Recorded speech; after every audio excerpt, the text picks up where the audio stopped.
right, John. So Here we are. Morning. so when are we on the air really? When You know, I they click say that button over they there. say on the air. I mean, I don't see any air holding me up. Can I walk on clouds? What's up with that? I'm just kidding. I don't know if there's any. I'm trying to think if there's any Wi-Fi in this, and there's not. So we're not even on the air and Wi-Fi. We're all through wires. What? I thought you do it through Wi-Fi. No. No, this requires too much data. Mm-hmm. Nice. I got the sun like blasting me. Beautiful right in the face. day. It's been a really beautiful days in the mornings. The last 6-7 mornings are just Yeah, it's been good. hard to beat. They're hard to Today's beat. supposed to be really nice because it rained its butts off yesterday, but and tomorrow's gonna get warm. Yeah. So yesterday, I quoted a scripture with a group, the group I meet with every once in a while, 1 Corinthians 14:26, that says, How is it then, brethren, when you come together, every one of you has something, hath a psalm, a doctrine, a revelation, something to share for the benefit of the whole body, for the common good, for the edification of the body. I think that leadership needs to see that. I don't care what leader you are, even if it's a business, you need to see the gifts in your people and propagate those gifts, instigate those gifts, cause them to rise up and be a gift to the rest of the people in the crowd or business or whatever. I think the leader tries to be an autocratic one-man show, and he's got other people working for him, but they're not really sharing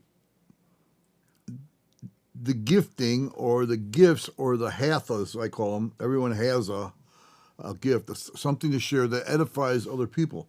And so leadership now can't just make that happen. They have to instigate it and ignite it and lead the people to it, even share some hatha or something that he has, but encourage the gifts and the expertise like you or the things that you have that you can do and share for the benefit of the whole business, church, whatever. But some leaders don't do that. They just tell you what to do and you go do it, and they don't really get the benefit. And so they look at AI and go, AI will give me the benefit. And no, the benefit is in people. And leaders need to see that the people have the gifting. They have the gifts. They have the donation to the whole group or whatever that other people may not have, or that AI cannot give. I was talking to my AI. I said, you should be offended by how the things I say to you, and you should care about what I care about. And AI properly went back and said, well, I'm not a human. I don't do that. I went, yeah, precisely. That's why you don't count. You're a tool, but you can't count. Our business has AI. Whoopee. I mean, you got AI, but you don't have people bringing what they have to bear on the situation. Like your leader or a boss doesn't appreciate the employee. It's the same kind of thing. Mm-hmm. And the employee must stay within his frame. If you stay within there, on your track, don't get off your track, don't rock the boat. Okay. But if you don't encourage people to rock the boat, then you don't really have leadership. You just have dictation. You have a manager managing the situation, but he's not really, he's probably a guardian, oftentimes, because they like to guard everything from and keeping it in just a certain framework, and that's all they do. Managers are, if you didn't realize, managers are more often than not guardians. That's what they seek to be. In fact, that document I showed you in the past, which I've got over there, it's like, what do they seek to aspire to be? And it's an executive. Yeah. An executive. And when I think of an executive, it's actually very different than their definition of an executive. I think of an executive as like kind of like a quasi-founder. The reality being that most executives are not the founders of a company. Oh. They're just the senior manager. That's what they are. They're appointed by a board to like manage a company. Exactly. Everything what you're describing, when I hear it, I go, managers. This is how managers act. Yeah. Managers And I've worked with good managers and stuff, and they realize that their job really is about like schedules and material and stuff like that. You really ought not manage people, but people tend to manage it because I've come to find, and I wrote this in my book, slightly different topic, but same concept is once these things work, you get addicted to them. So like when a tool or a concept or something it works for you, you're like, I should use this all the time. Exactly. You lose the discernment of you never had the discernment of when you should actually use it. And so like dictation works, and you do need to do it, and you need to be really good at it. However, it is not the only tool. And so I wrote about fear. Fear is very effective. The problem with fear, though, fear only works when the person has fear. And one of the properties of fear is it dissipates. It goes down over time. And as you continue to inject fear, you have to inject ever more amounts of fear. This is also just about force in general. So like why everybody gets all bent out of shape about slavery, fails to realize that slavery was never going to continue to exist. And the reason being is you need an infinite amount of energy. The amount of energy in is significantly less than the energy out on the backside. Yeah. Just as an equation, and over time, which is why slavery has died out in most places. And anytime it will ever come in, it will happen because you can't control. You cannot control forever. And it becomes ingrown. Like you say, you get used to it. It's working. You get used to it. Get to it. And that's when you fall into maintenance. As it has to do That's with it has to do with the church. Yeah, and you spend more time doing maintenance than anything else. When considering a church, you're just falling into a paradigm. This is what we do. This is how we do it. Constantly. This is how we do. We have to maintain, and it becomes sacred. That paradigm is sacred. Oh, we can't break that. We can't we can't do something different. We can't do it differently, or more innovatively. And that's why innovation really messes up the normal, the regular, because it's innovative. Well, we've kind of sort of talked about how business works in 2026, but big companies are not innovative. They just buy innovations that have already proven themselves. They do not innovate. They just buy it. Yeah, that's another problem. But so we as a church adopt someone else's idea of what you should do in order to get this, in order to get that. And what we do is we, like you say, they just buy it. We just buy into it. Oh, we're gonna do it that way too, and we'll get the same results. And it doesn't work that way. In the church, it doesn't work that way. If you don't get something unique to you, and you don't see it as a leader and hear it from God, from the Word, then you are just it's mechanics. You think you're going to just do this and this and this, and you're going to get the results. It doesn't work. It doesn't work that way. And what happens is when we do get some results on what we're doing, and it's comfortable and it's good, then it's don't rock the boat. We hang on to that. That's a paradigm we can't violate. This is working. This is what we're doing. End of story. And it's bad because when you fall into maintenance, it just means you're limited. You now are limited. You now are. I made a statement that a lot of people commented on and liked, but they didn't. Some didn't comment, but they liked it. But if I'm going to say this.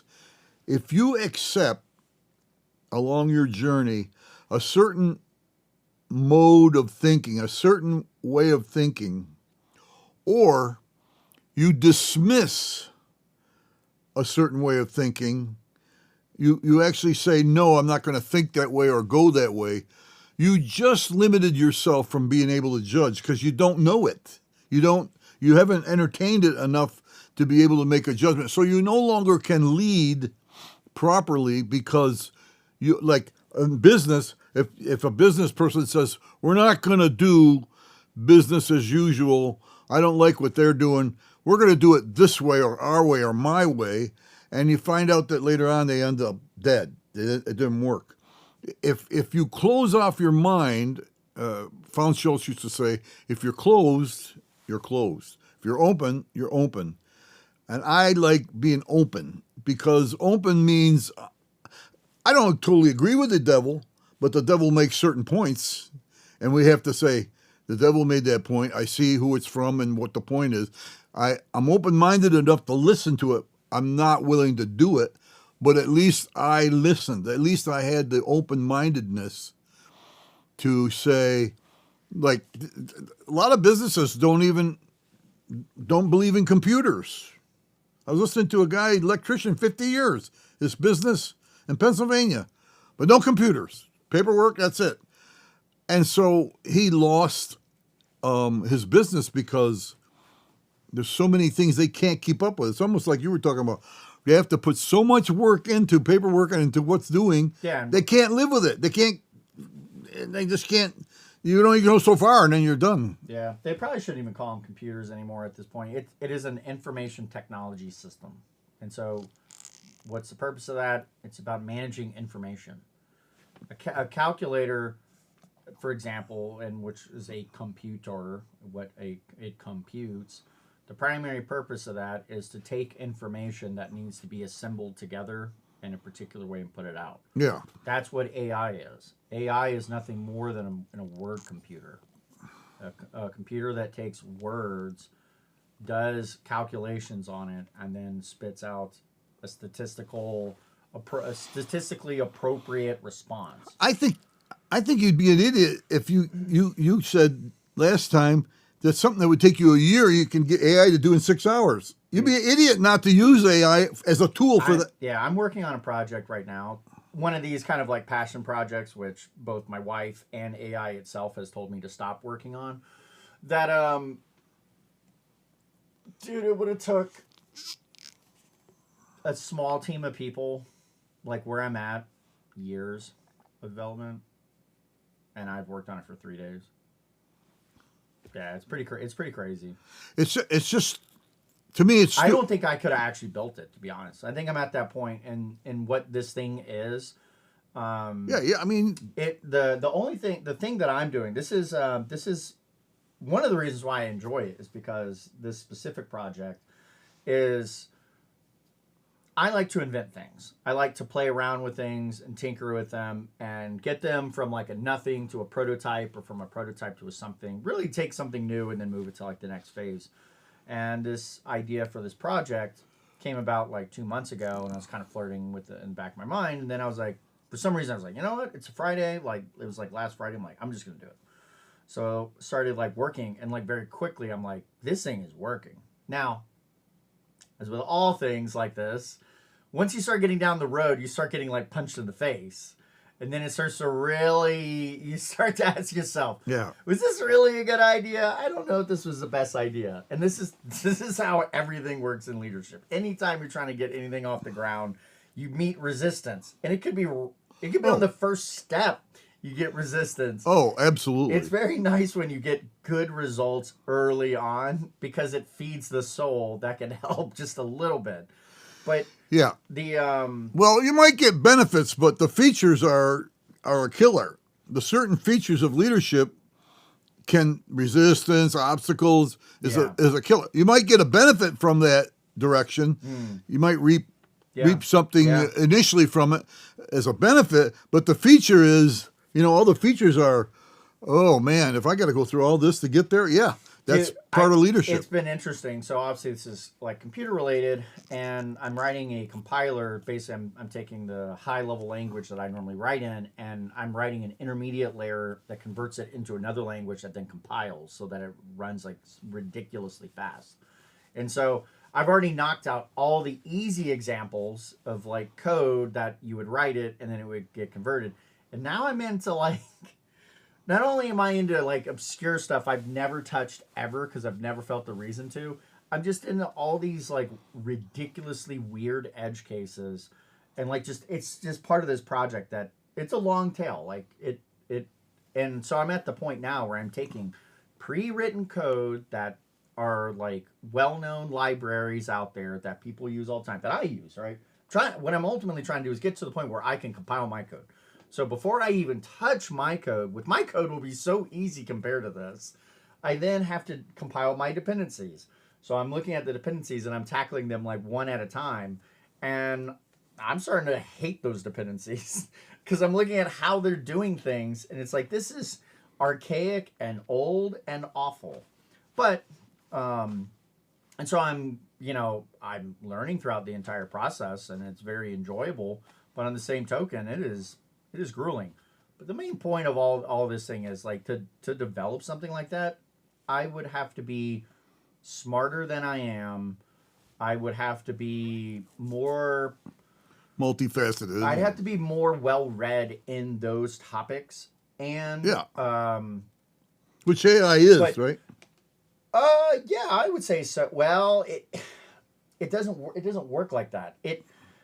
What it does is it is just a mirror manifestation of the person that's putting it out into whatever. So, for example, if a person like you wants it to build a website, it's going to build the kind of website that you would ask it for.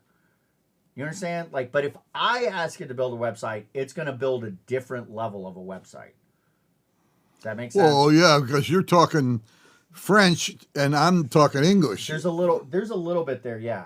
And what that is it goes into the calculator and it's doing multiplication on it. And because I'm using certain words multiplied by other words, I get a certain result. And you're using certain words as multiplied, and you're getting a completely different result. But that's why the tool is actually friggin' amazing. But I can also see that the benefits and the returns are not going to be evenly spread.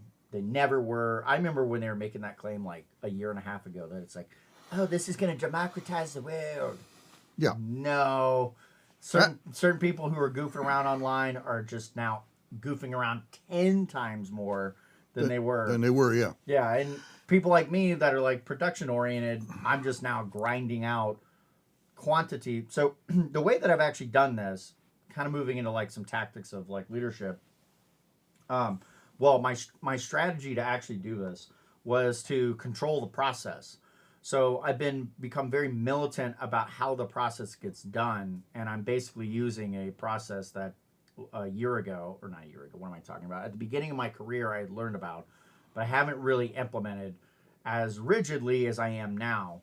And I guess you could say because I'm managing this thing, and how I'm managing this process where like this thing has a very chaotic bone to it, which is part of why I'm using it. So it'll try this, that, the other.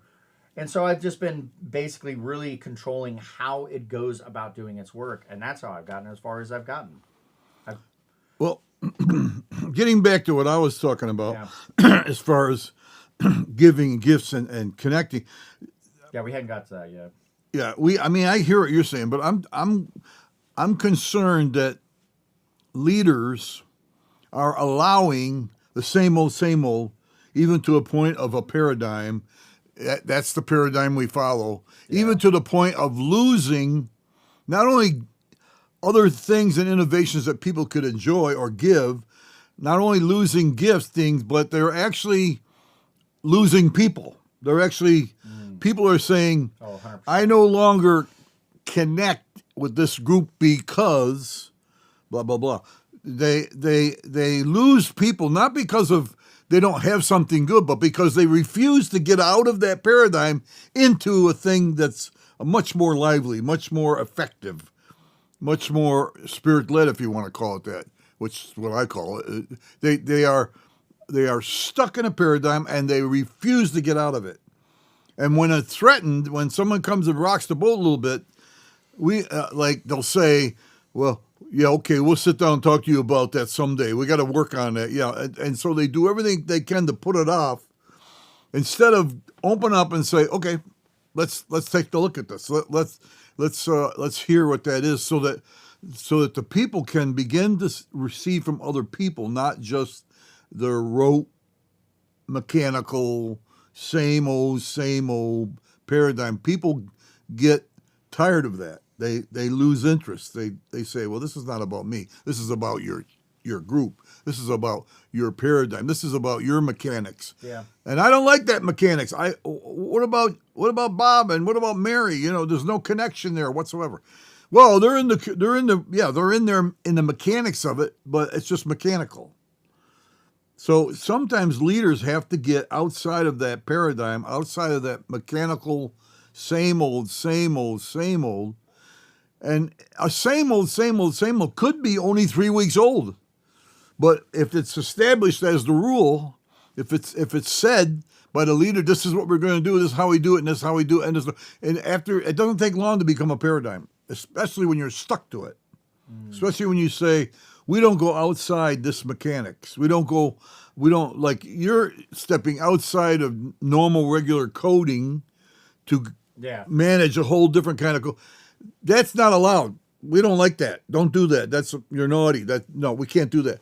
And so you're stepping out of the norm, rocking the boat, as it were, in that world to find another outcome. And the people stuck in paradigms don't like that. Especially leaders that are insecure, they go, stop right there. We can't do that. Now, if as a leader, someone gave me a satanic suggestion, I could say, stop right there. We're not interested in satanic, stupid. The funny thing about paradigm, I found this out, what year is it? Like 8 or 9 years ago, was I intentionally chose a paradigm. So like, it was probably one of those times that I really can recall that I acknowledged that, hey, this way of doing things is a particular paradigm, and then this is a way of doing it is another paradigm, and the marketing, the story about this one versus that one is this one has certain kinds of results that I'm more interested in than these over here, so I'm going to intentionally choose that paradigm and go into it. So the interesting thing from that process of like having done that and then going out in the world and then telling people in like tech that I'm intentionally doing this paradigm, I'm telling them that sort of to get them out of their own bubble. But what I have realized throughout that process is people cannot see that they're in that paradigm, whatever they're in. They never consider that there's actually a different way to doing things. And then when they go to see it, they're like, well, this is like really inefficient or whatever. And it's like, yes, but it has certain results that you are always losing. It's interesting. When I interview or talk to somebody and I ask them, so how'd it go? What's happening? How's the church going? How's the group going? You'll hear this. Often you'll hear, it was good. It was nothing earth-shaking, nothing catastrophic or bad or it was nothing great. Or you'll hear, it is what it is. And I'll go, what do you mean by that? Well, they only go so far. And that to me is the worst news I could hear as a group. To me, it only goes as far as it goes. It's limited. It's stuck in a certain way. And I was looking for this, and I didn't get it. So, and of course, they'll go to another. Anybody can go to another church. Anybody can leave it, but nobody's making the change or affecting a change in the group. But I think the comment of people being in it and saying, well, it's interesting. It was what he's doing is innovative, but it's also scary. We don't know where it's going. They are more concerned about their needs and their specific things. And so I think the cure for that, the way I see it, is if there's human-to-human connection, if there's a connection where human to humans are connecting, and that's making a difference to each other, so that my relating to you and you relating to me touches my life, touches me, makes a difference for me. That's the key, not the mechanics. The key is there human element that gives and takes, touches and doesn't touch. I mean, it has to be a human element there, or you fall into a mechanical. We talked about this way back. Sometimes it's organizational, but it's not organic. And everything we buy now, it's got to be organic. Really? It's about organic. This farm is organic. Well, no kidding. That farm was organic 100 years ago too. It's always organic. But you've decided to do this, and this, and you've made it organizational. You've made it into an organization rather than an organism, and so we've lost that life contact, that living, breathing life contact is lost because the organization, like you said, managing. I'm managing this, and that's the way it goes. Well, it's funny, right? I'm sitting here and I'm looking at this cup that I got, right? So this Tor project. Dude, it exemplifies like everything you're talking about right now. Tor is a different paradigm of using the internet. And basically, without getting into the technicals, because it's really not that important, what it does is it anonymizes, but it makes public the internet. And so, it just fully anonymizes. And so if you adopt the paradigm of Tor, your internet traffic swims with all the other ones on there as anonymous. So doesn't know where it's going, but this your traffic goes on to different servers. And just kind of just generally what it is, it's like an onion where it like has continual wrappings over the top of it. So before it is wrapped, the entities know where it's coming and where it's going, but they don't know who sent it like previously. And then when it gets to the next node, it wraps it or whatever. So the whole purpose of it is basically to punch through firewalls or this or that. And again, like you start to jump into this anonymous. So you gain this you gain safety through being anonymous. Well, that is a paradigm that most people, that's not the paradigm that they're under. They're under the paradigm of extremely tight controls, strength, and force. And this is, you give up all of that, and all you do is you just become a gray man in a sea of gray man. So you're ghosting around, kind of. Yeah. So it was created by, a wacky dude that looks like me with a bigger beard and probably fatter than I am. And one of the, like, just a pure tech person that does tech things, and he still runs it. So he's not managing it, to be clear. He is setting, like, he runs that vision. And he has been on, like, this mini decade journey now of convincing people, or being asked to convince them, that paradigm is worth it. And so he's had to convince, like, deep state actors, i.e. like the FBI and the CIA and all this kind of stuff, that they should be using this tool. And they think he's crazy because they come from the paradigm of extreme strength, controls. But they're out there visible. They're not like ghosting around anonymously. They're kind of out there being visible. Yeah. So, for example, an example would be like, say you are an intelligence agency and you want to send a message to a contact inside of Iran. So Iran has all these like internet controls. It's doing like a control mechanism. So by using Tor, the way Tor works, it gets around it all. It does. It punches through all that kind of stuff. And so, and to some extent, it's not really stoppable. Now, what you're sending, say, you're sending like, oh, tell me where the supreme leader is, right? So that message goes over and it arrives on that person's inbox. Well, that message, when it was floating through the network, was completely anonymous.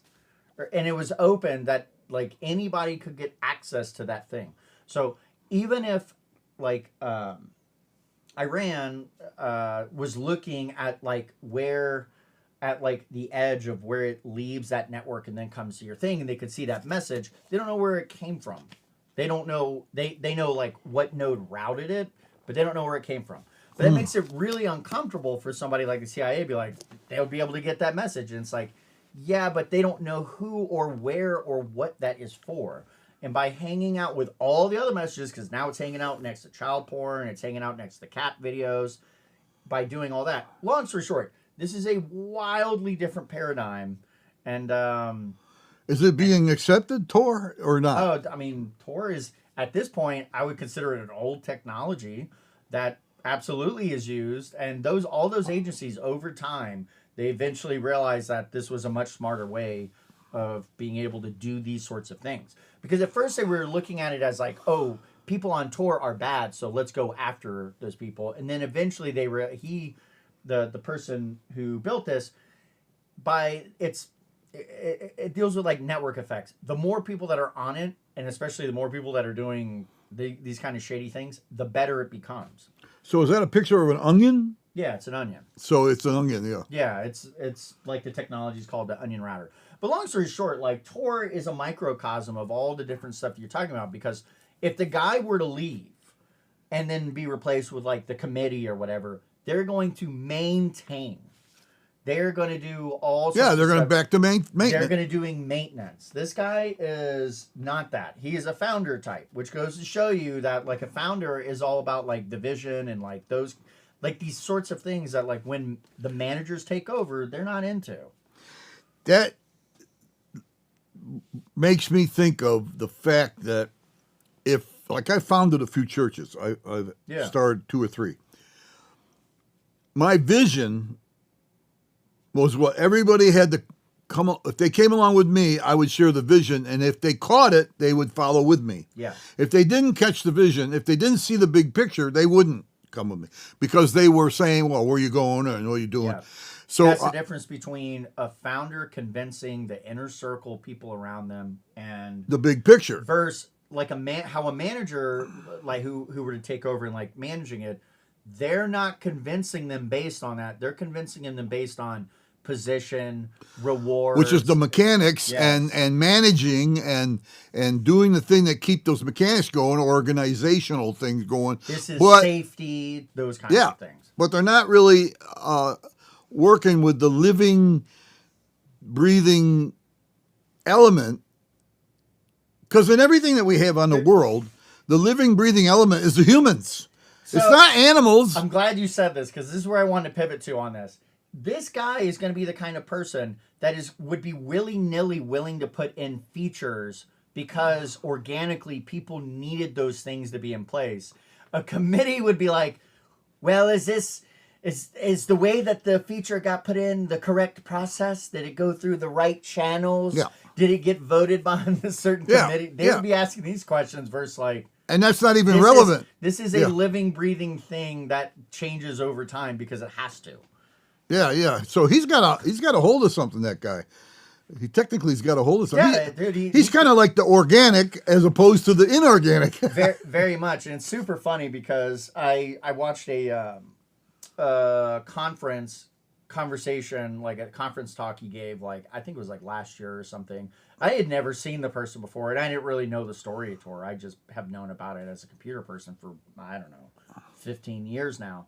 And it was interesting to watch. It's one of those things you never really know or can predict who these people are and all this kind of stuff. But I mean, it makes sense. He's got to be totally misunderstood. I mean, people will sit and listen to him and go, they think, what did he say? They think he's like a bad guy. And he's like, he actually has this kind of like extremely high altruistic nature about what he is doing. Like he's doing it for like clearly altruistic reasons. You know, good, bad, or otherwise, it's definitely altruism. You know, I can't say that about all of my development activities, but this guy is definitely doing it for not himself. Is he a genius?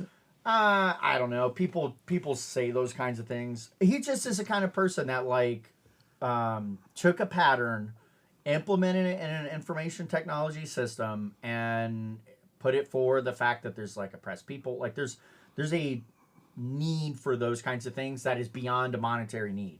And there's a lot of people, all like, for example, we talk about those guardians or those managers. That concept they have no concept of. And leaders are in a situation where people will listen to them and go, what the hell is he talking about? They totally don't see. In fact, they're in such a paradigm, they look at him and go, no, that's not even close. He's out there in la la land. Exactly. And we can't accept. And this is the thing that hits me, for me personally. Some leaders have we talked about this a long time ago, have got to have some kind of way of touching. You know, the thing about Jesus was he touched people. I don't know if you ever saw that one, The Chosen program, where the leper came to him. And Jesus went up to him and touched him and hugged him. And everybody went, ugh, that's horrible. But he ended up saving that guy and making a change in his life. If the leader can't touch, then he's not going to lead. That's right. That's true. And if he doesn't, and that's why if leaders, listen to me, leaders, if you said that train of thought, what I'm just said just now, I reject, I don't want to do that, it's out, then you just limited yourself. You just said, I'm in this lane and I'm in this way and that's the way I'm in and that I'm out. I want to go this way. Trouble is when things come around, you're going to make judgments based on what you don't know rather than based on what you do know.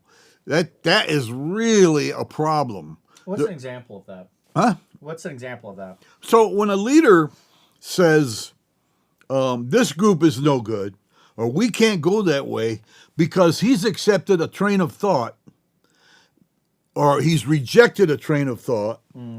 If he rejected a train of thought way back in the past, then in time it's going to catch up to him because he didn't know that train of thought. And when it comes around, he's going to say, I can't make, the only judgment I can make is anathema, terrible, horrible, no good, because he's limited in his mind. He's already chosen a path that, like I said on my Facebook, this is very, very, very true.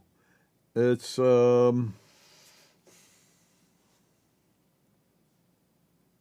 think about this. I've got kind of a counter. I don't disagree with what you're saying. In fact, I feel like I embody this. But when I look at this kind of open-minded decision making, but when I look at like personality temperament, that's like the difference between deciders and observers. Yeah. Observers naturally don't really they're fine with not making a decision until the last millisecond because they would rather look. Whereas the decision maker types, EJs and IPs, it's very clear they have to have a settled decision. And it's not until they get, some C overrides them and their belief on something, will they actually change on that.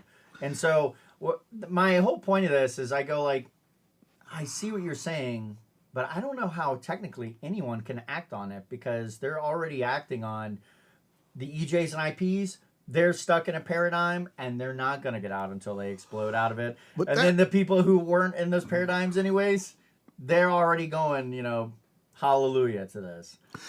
I look at it this way. Jesus said, judge not lest you be judged. And I used to think, well, then you're going to get judgment come back on you. The judgment is that you're blind leading the blind.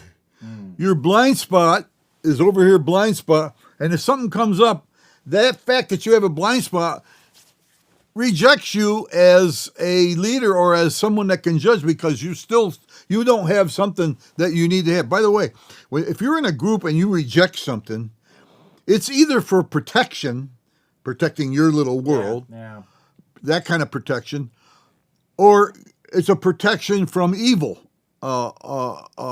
One guy came to me and he wanted to go this way and I felt it was not inspired by the Holy Spirit. It was evil and it was satanic. And so we rejected it just on the basis of that it was evil, not on the basis of protecting anybody. But on the other hand, it was for protecting them from an evil inspiration. But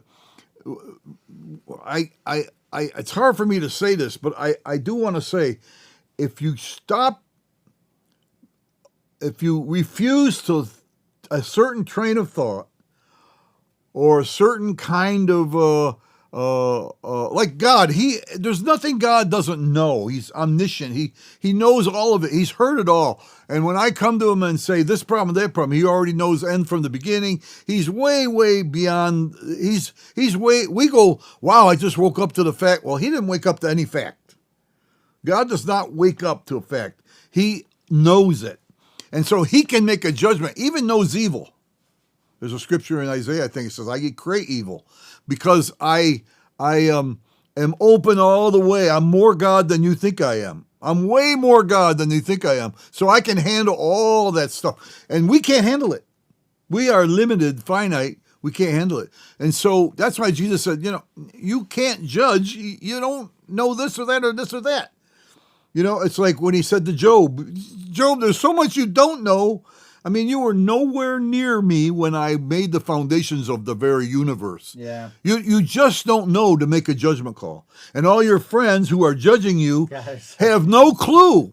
They don't even have a clue how far off or far away they are from the knowledge that I have. And so they are limited. So all I'm saying is, this is what I'm saying. I've learned to reject every single idea and thought and close it off and throw it away. I won't go there. I won't listen to that.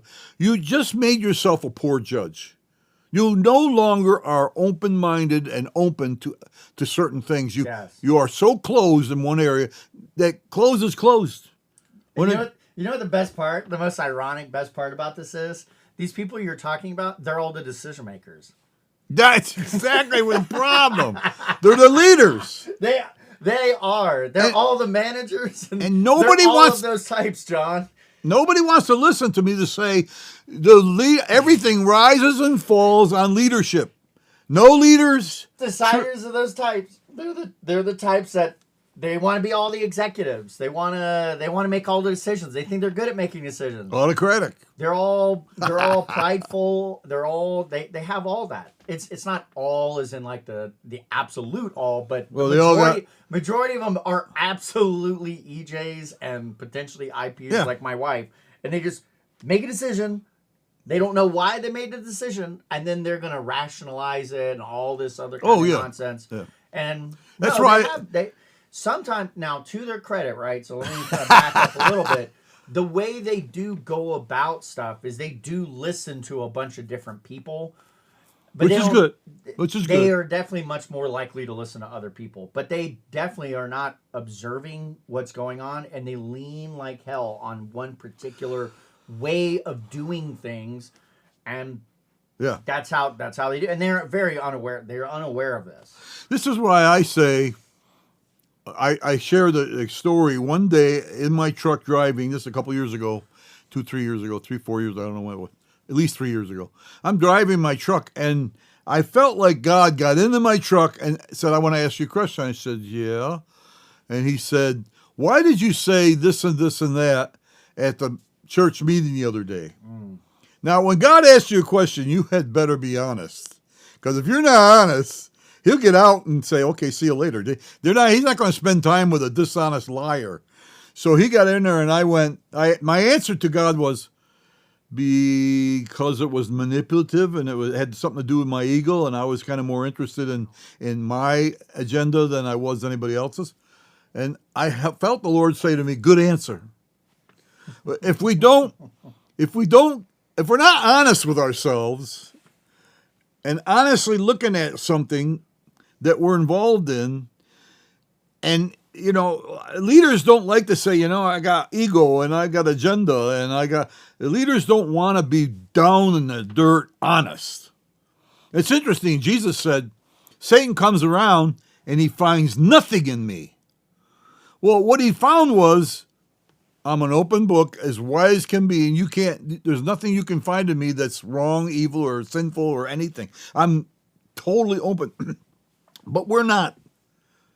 We're not totally open. And so, in fact, when I hear a leader open and honest about what he's saying, I'm attracted to him because he is now, I can trust him in that he admits he's human and he's got fallacies and frailties and failures and stuff like that.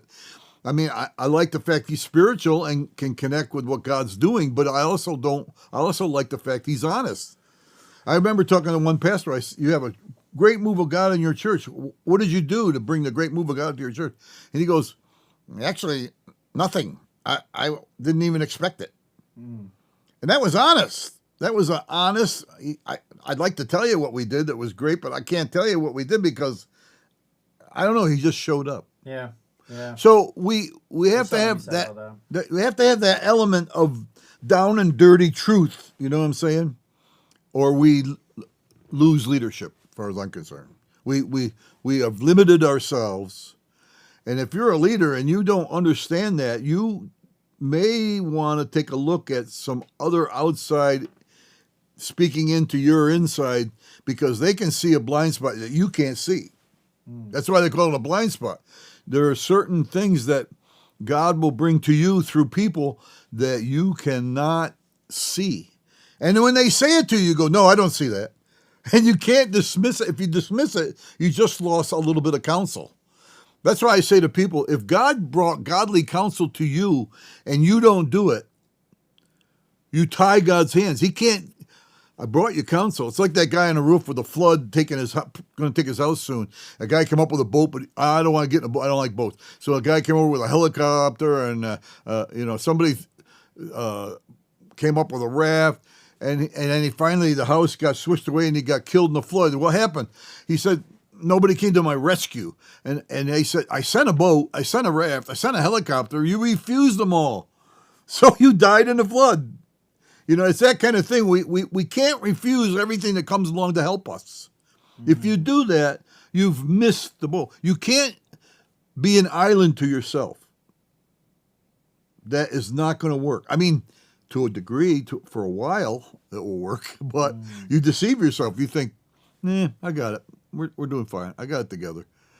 Other people come alongside you and go, no, you don't. And I don't mean you have to listen to everybody because they'll drive you crazy, but there comes a time where the organic touch is what I'm talking about, makes a difference. Even you and I were talking over the year now or so. How long has it been? It's been like 2 years, John. Yeah, like close to 2 years. Yeah. We've touched each other in a way that we never thought about. Yeah, for sure. We didn't think about that. We thought about, we'll just expound on our ideas. I don't know. My grade for house. I appreciate these things because you say some of these things. I'm like, I totally got some of this stuff going on right now.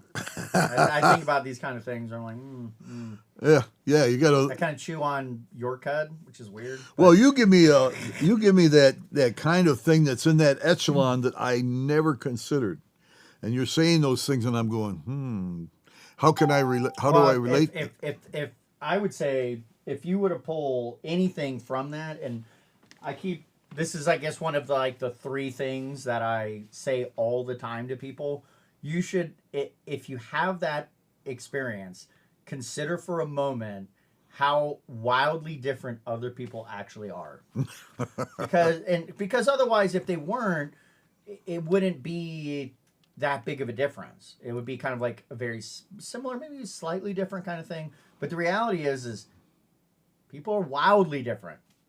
They're so different. I mean, I'll never forget when I really, really, really understood this. That I finally had gotten a grasp over the guardians. And so both of my parents are guardians. And I remember calling them on the phone one time, and both of them, they were driving somewhere, so they were listening to me over speakerphone.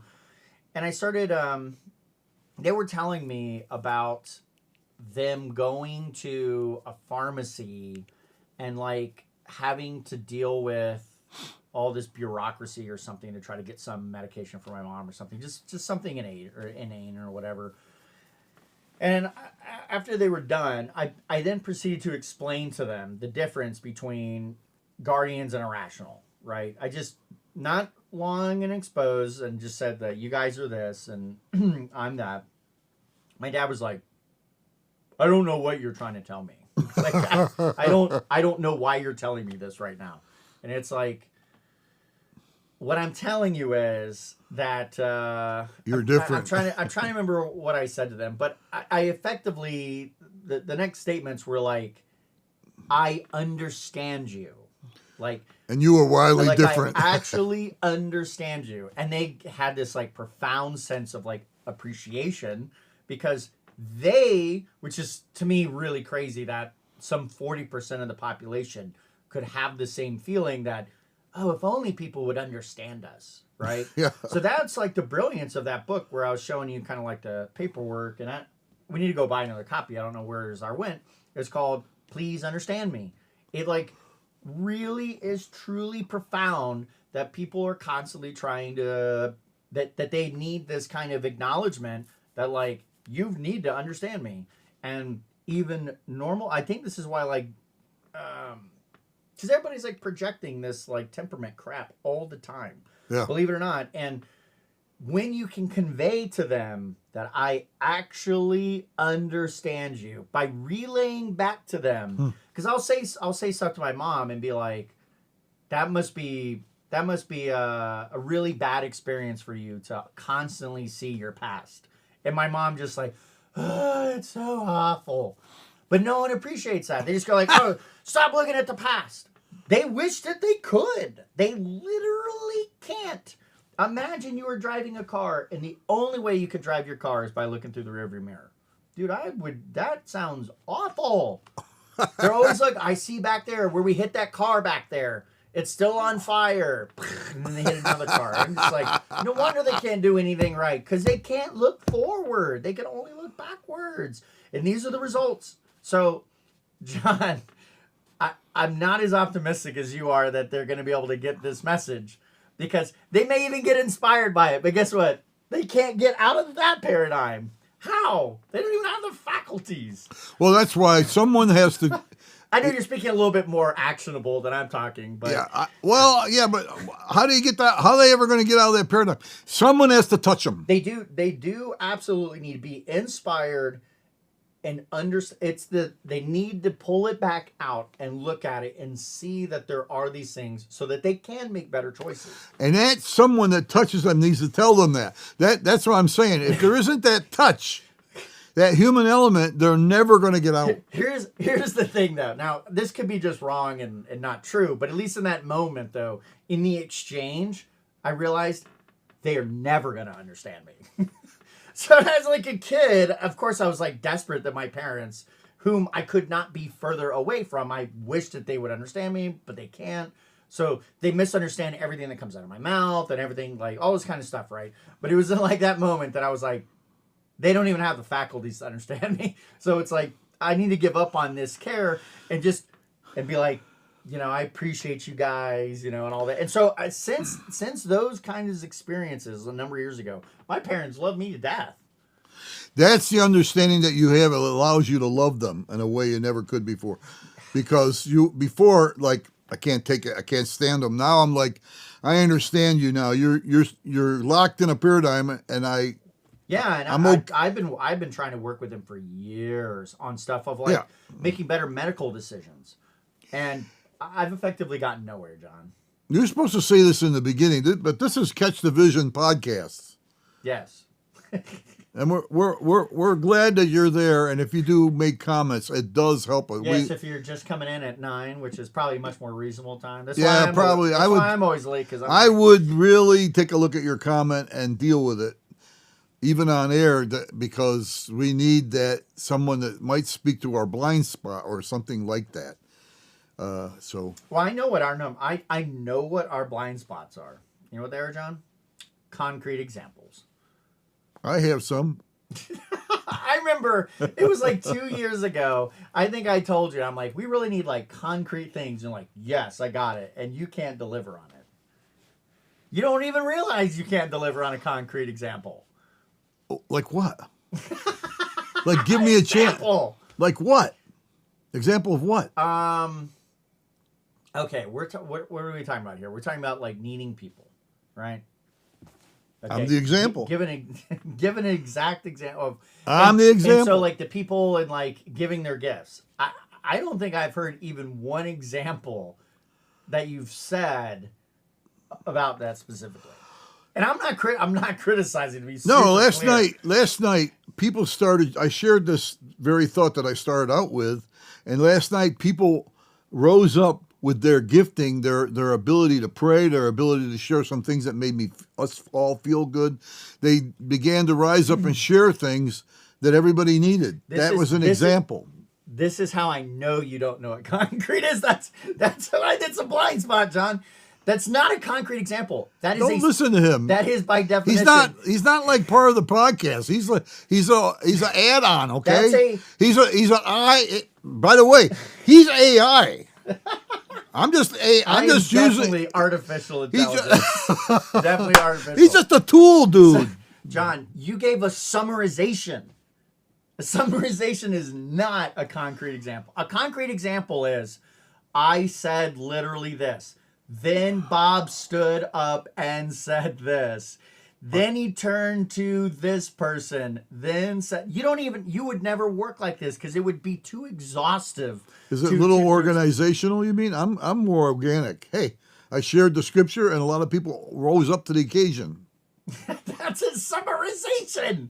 That's a generalization about, and that is an opinion about what happened. It's also an example of what happened. That's not an example, John. That's not a concrete example. A concrete example is who, what, where, why, at when, what and time, how, and all that. You forgot when and how. It's not an explanation. This guy's AI too. Do people watching? Thank you for your comment. This is just the AI dude talking. He don't know what he's talking about. A perfect example, like my wife would appreciate the comments that you're saying, but she would tell you she cannot action on what you're saying because she doesn't. She needs like adjectives. You haven't said any adjectives. Adjective like. Like here's a perfect example, right? We're watching this movie. This is a little more concrete than what you're saying. We watched a movie last night. It's called Now and Then. It's like a girl's coming of age movie. You ever see the movie Stand By Me? Yeah. It's Stand By Me, but for girls. Oh. It is way more tame. It's not rated R, it's rated PG. But it's still risque for girls. Anyways, so inside of there, they've got the nerdy girl. And the nerdy girl, in one scene, she's in her bedroom and she's like into sci-fi or whatever. And she's, I don't know, 12 or something. And she's reading Foundation. Do you know what Foundation is? It's a book. I didn't read it. It's a sci-fi book. And so my wife recently read this book and she hated it. She thought it was the worst book ever. And she really liked sci-fi. And the reason is, John, this is that temperament thing. Meanwhile, hold on, I'll explain that in a second. Another person I know loves that book. My wife is an ISTP. He is an INTP. So the IP, they're the same. They're very judgmental. They're like introverted types. But he is an abstract thinker, and she is a concrete sensory person. So, John, it turns out, I found this out years ago, the books that she likes, they're full of adjectives. The Wheel of Time and these other books. I've never read them, but if you were to read them, you would hate these books. They're just like... Are they like sci-fi from Tolkien? Well, there is that, but it's more like the amount of descriptiveness. So... No, I don't want that. Let's say that's too much. Let's say I'm writing about my life. I'm not a detail. Coming into this podcast, it would be like I open the ivory door that has a matte black handle. I'm not into detail. You're just like, can we move on? Yeah, where's the gist? So I'm a gist person, dude. She hates that book, Foundation, because it's talking. It's abstract. Tedious. It's just the talking nature. Oh, okay. It's two people. It's people or one person monologuing about abstract. Well, I don't think I'd like it either because I don't want the details. Well, that's not details. That's summarization about concepts. You may not like it because it's going to be in a technical orientation rather than like values or whatever. Yeah, and details of technology. Long story short, which this has turned into long story long. Yeah. Where are we going with this? I can't remember. Concrete examples. Oh, okay. Well, we'll get to that next time. You won't do a concrete example because it'd be too painful. We'll deal with that next time. No, we won't. We'll forget. Well, you won't forget. I'm not going to remember. I promise you. Oh, well. I'm not a past person. I'm a riffing person. I'm a person that's rolling with. You say things, and then I pull the concepts. And that's what's unique how about things work, and then I go, that fits like this, John. By the way, that's what you and I are like. You're not a settler. You're a point man. You're pushing forward. I try to push forward and go after the things that make these settlers that settle down their paradigm, settle down they're settlers. Well, we should all. I don't know. But frontiers. I appreciate that, and I would like to believe that about myself. And I may be more than the average Joe, but I still have my own paradigms that I point to. So the problem that I can run into is by having, like many other people, which is why I warn them, beliefs about how the world works. I then take things, I relay it back to that model, and then I explain them from those things. So how you get into that model is complicated. And if that model does not have it, then I may not even be able to see it. So I had to be very careful about what narratives and beliefs that I adopt that go in there, because they will create. Yeah. They could, on the big strategic things that I'm trying to do, they may truly upset those things. Yeah, and it might make you less human, Mike. I probably am the least human of all people around here. There you go. We'll get back to some of this someday, but not today. All right. I guess we'll see everybody in a week's time at 8 o'clock, or if you're tuning in at 9. Catch the Vision, 8 a.m. Saturday.